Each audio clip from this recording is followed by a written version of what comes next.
রূপনারায়ণপুর পুলিশের হাতে ধরা পড়ল দুই চোর।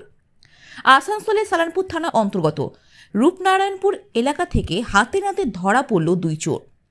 ধৃতদের নাম মোহাম্মদ কৌসার ও মোহাম্মদ গুলজার।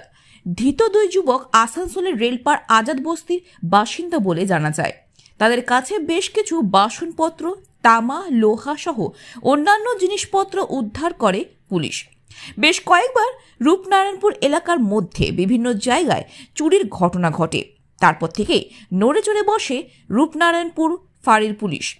কড়া নজরদারি ও বিশেষ সূত্রে খবর পেয়ে অভিযান চালিয়ে অবশেষে এই চোরের দল পুলিশের হাতে ধরা পড়ে।